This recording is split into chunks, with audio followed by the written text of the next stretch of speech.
Հələ տեսեք ժողովուրդ ինչ սիրուն տուն է, սիրուն վարդերով։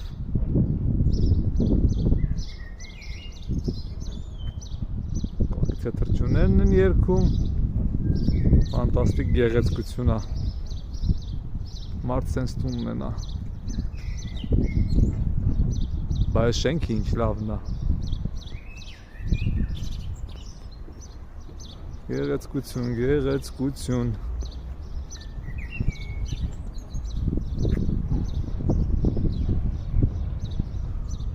Խնդրեմ ստեղ էլ վարդեր ու վարդեր։ Սենց Երևանի մեջ մեկ կորած թաղամասեր ես գտնում, շատ հետաքրքիր, հանգիստ, սիրուն, զարմանում ես էլի։